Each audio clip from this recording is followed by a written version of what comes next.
तो hello friends, स्वागत है आप सभी को हमारी इस एजुकेशन में गुप्ता जी में। तो आप सभी के लिए 30 मोस्ट इम्पोर्टेंट क्वेश्चन लेकर आ चुके हैं, जो कि क्लास 12th के लिए है, ज्योग्राफी का है।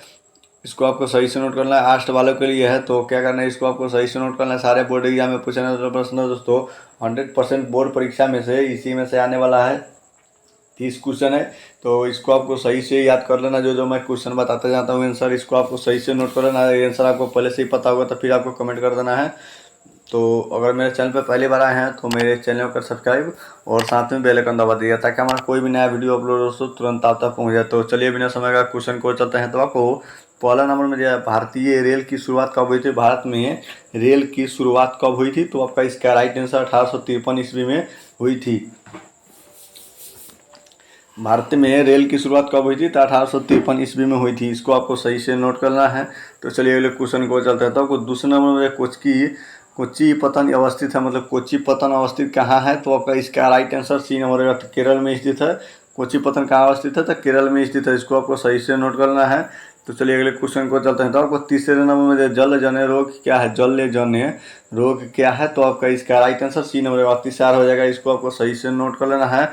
तो चलिए अगले क्वेश्चन को चलता है। तो आपको 4 नंबर में दिया, सर्वाधिक जनसंख्या वाले मेगानोपोल्स क्या है दोस्तों। सर्वाधिक जनसंख्या वाले मेगानोपोल्स क्या है, तो आपको इसका राइट आंसर सी नंबर होगा, कोलकाता हो जाएगा। इसको आपको सही से नोट करना है। 4 का राइट आंसर सी हो जाएगा। चलिए अगले क्वेश्चन को चलते हैं। तो आपको 5 नंबर में दिया, धारवी मलिन बस्ती स्थित है, मतलब धारवी मलिन बस्ती कहाँ स्थित है, तो आपका इसका right answer B number Mumbai में स्थित है। इसको आपको सही से नोट करना है। तो चलिए अगले क्वेश्चन को चलते हैं। तो आपको छठे नंबर में जो 2011 की जनगणना के अनुसार बिहार की जनसंख्या घनत्व क्या था। 2011 के जनसंख्या के अनुसार बिहार का जनगणना मतलब जनसंख्या घनत्व क्या था, तो आपका इसका राइट आंसर 6 के डी नंबर होगा। 11 मतलब 1106 व्यक्ति वर्ग किलोमीटर हो जाएगा। इसको आपको सही से नोट कर लेना है। तो चलिए अगले क्वेश्चन को चलते हैं। तो आपको 7 नंबर में दिया है, भारत में पूर्व जनसंख्या मतलब भारत में पूर्ण जनगणना पहली बार कब हुई थी दोस्तों। भारत में पूर्ण जनगणना पहली बार कब हुई थी, तो आपका इसका राइट आंसर 7 के ए नंबर होगा। इसको आपको सही से नोट करना। 1881 ईस्वी को भारत में पूर्ण जनगणना हुई थी। इसको आपको सही से नोट करना है।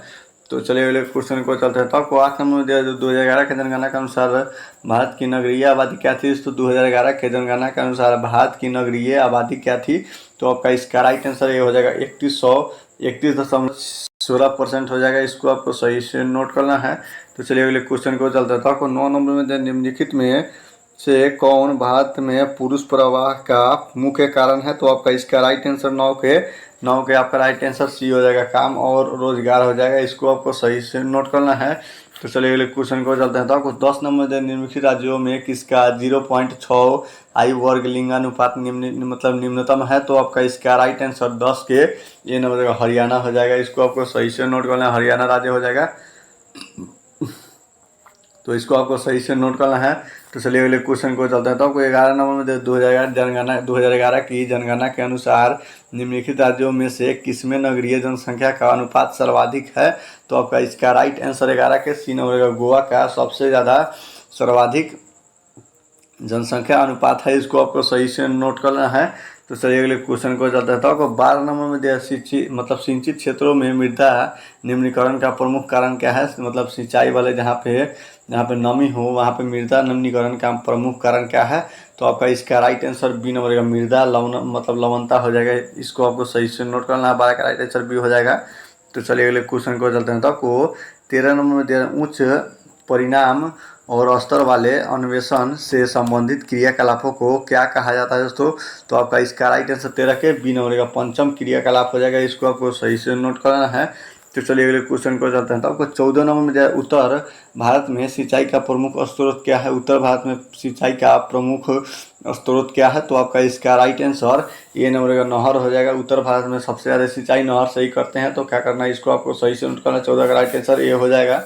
तो चलिए अगले क्वेश्चन को चलते हैं। तो आपको 15 नंबर में दिया, निम्नलिखित खनिजों में किसको भूरा हीरा कहा जाता है। तो इनमें से किस खनिज को भूरा हीरा के नाम से जाना जाता है, तो आपका इसका राइट आंसर बी नंबर का अबरक हो जाएगा। इसको आपको सही से नोट करना। राइट आंसर 15 के बी हो जाएगा। तो चलिए अगले क्वेश्चन को चलते हैं। तो आपको 16 नंबर में दिया, निम्नलिखित राज्यों में किसमें और गैर नाभिकीय ऊर्जा केंद्र अवस्थित है। तो इनमें से किसमें राज्यों में, मतलब निम्नलिखित राज्यों में से किसमें गैर नाभिकीय ऊर्जा केंद्र अवस्थित है? तो आपका इसका राइट आंसर सी हो जाएगा, कर्नाटक में अवस्थित है। इसको आपको सही से नोट करना। चलिए अगले क्वेश्चन को जाते हैं। तो आपको 70 नंबर में जब बायलाडीला लौ अयस्क क्षेत्र किस राज्य में स्थित है? तो बायलाडीला लौ अयस्क क्षेत्र किस राज्य में स्थित है? तो आपका इसका राइट आंसर 17 के नंबर छत्तीसगढ़ में स्थित है। इसको आपको सही से नोट करना है।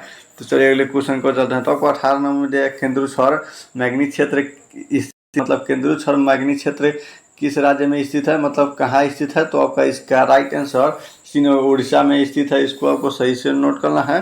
तो चलिए अगले क्वेश्चन को चलते हैं। तो आपको 20 नंबर में दिया निम्नलिखित में कौन ऊर्जा का गैर परंपरागत स्रोत है? तो इनमें से कौन ऊर्जा का गैर परंपरागत स्रोत है? तो आपका इसका राइट आंसर सी नंबर का सौर ऊर्जा हो जाएगा, जो कि गैर परंपरागत स्रोत है। इसको आपको सही से नोट करना है। तो चलिए अगले क्वेश्चन को चलता है। तो आपको 20 नंबर में संभववाद की अवधारणा में किस घटक को महत्वपूर्ण माना जाता है? दोस्तों संभववाद की अवधारणा में किस घटक को महत्वपूर्ण माना जाता है? तो आपका इसका राइट आंसर भी हो जाएगा, मानवीय घटक हो जाएगा। इसको आपको सही से नोट करना है। तो चलिए अगले क्वेश्चन को चलते हैं। तो आपको 21 नंबर में विश्व में सघन जनसंख्या क्षेत्रों में निम्नलिखित में से कौन क्षेत्र सम्मिलित नहीं है? तो आपका इसका राइट आंसर 21 के सी नंबर दक्षिण पश्चिम अफ्रीका हो जाएगा। विश्व में सघन जनसंख्या क्षेत्र में निम्नलिखित में से कौन क्षेत्र सम्मिलित नहीं है? तो आपका इसका राइट आंसर 21 के बी हो जाएगा, दक्षिण पश्चिम अफ्रीका हो जाएगा। इसको आपको सही से नोट कर लेना है। तो चलिए अगले क्वेश्चन को चलते हैं। तो आपको 22 नंबर में निम्नलिखित में कौन एक जन स्थानांतरण का आकर्षण कारक नहीं है? तो आपका इसका राइट आंसर सी हो जाएगा, रहन सहन की निम्न दशाएं। इसको आपको सही से नोट करना है। 22 का राइट आंसर सी हो जाएगा।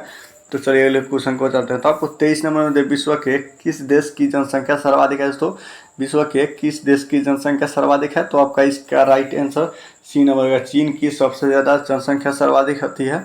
इसको आपको सही से नोट करना है। तो चलिए अगले क्वेश्चन को चलते हैं। तो आपको 24 नंबर में दिया जा रहा है निम्नलिखित में कौन एकल कृषि नहीं है? दोस्तों इनमें से कौन एकल कृषि नहीं है? तो आपका इसका राइट आंसर 24 के ए हो जाएगा। इसको आपको सही से नोट करना है। मिश्रित कृषि हो जाएगा। सारे बोर्ड एग्जाम में पूछने वाले प्रश्न दोस्तों, तो 100% बोर्ड परीक्षा में इसी में से आने वाला है। इसको आपको सही से नोट करना है दोस्तों। मैं जो क्वेश्चन बताता जाता हूँ सर, इसको आपको सही से नोट करना है। तो चलिए अगले क्वेश्चन को चलते हैं। तो आपको 25 नंबर में निम्नलिखित में कौन रोपण फसल नहीं है? दोस्तों इनमें से कौन रोपण फसल नहीं है? तो आपका इसका राइट आंसर बी हो जाएगा, गेहूँ हो जाएगा। इसको आपको सही से नोट कर लेना है। तो चलिए क्वेश्चन को चलता है। तो आपको 26 नंबर में दिया जाए विस्तृत व्यापार अनाज उत्पादक कृषि क्षेत्र मतलब कृषि नहीं की जाती है। तो विस्तृत व्यापार अनाज उत्पादक कृषि नहीं की जाती है, मतलब कहाँ नहीं की जाती है? तो आपका इसका राइट आंसर डी हो जाएगा, अमेजन बेसिन में नहीं की जाती है। इसको आपको सही से नोट करना, अमेजन बेसिन हो जाएगा। तो चलिए अगले क्वेश्चन को चलते हैं। तो आपको 27 नंबर में दिया निम्नलिखित में मानव और पर्यावरण के बीच अन्योन्य क्रिया का मतलब सर्वाधिक महत्वपूर्ण कारक क्या है? तो आपका इसका राइट आंसर 27 के बी नंबर का लोगों के अनुभव हो जाएगा। इसको आपको सही से नोट कर लेना है। तो चलिए अगले क्वेश्चन को चलते हैं। तो आपको 28 नंबर में दिया नियतिवाद संकल्पना के किस घटक को महत्वपूर्ण माना जाता है? तो नियतिवाद संकल्पना के किस घटक को महत्वपूर्ण माना जाता है? तो आपका इसका राइट आंसर भी हो जाएगा, मानवीय घटक हो जाएगा। इसको आपको सही से नोट कर लेना है। तो चलिए अगले क्वेश्चन को चलते हैं। तो आपको 29 नंबर में दिया जा रहा है निम्नलिखित में कौन रोपण फसल नहीं है? दोस्तों 29 नंबर आपको दिया निम्नलिखित में कौन 29 नंबर आपको दिया निम्नलिखित में कौन रोपण फसल नहीं है? तो आपका इसका राइट आंसर 29 के बी नंबर गेहूँ है। गेहूँ जो रोपण फसल नहीं है। तो इसको आपको सही से नोट करना, रोपण फसल इनमें से कौन नहीं है? तो गेहूँ हो जाएगा। इसको आपको सही से नोट करना है। तो आपको इसको सही से नोट करना है। तो चलिए अगले क्वेश्चन को चलते हैं। तो आपको 30 नंबर निम्नलिखित में कौन प्राथमिक क्रियाकलाप नहीं है? इनमें से कौन प्राथमिक क्रियाकलाप नहीं है? तो आपका इसका राइट आंसर हो जाएगा, खेती हो जाएगा। इसको आपको सही से नोट करना है। खेती प्राथमिक क्रियाकलाप नहीं है। इसको आपको सही से नोट कर लेना है। तो उम्मीद करता हूँ कि वीडियो आप लोगों के लिए अच्छा लगा हो, और अच्छा लगा हो तो वीडियो कर दीजिए लाइक और चैनल को करते सब्सक्राइब। तब तक के लिए जय हिंद, जय भारत।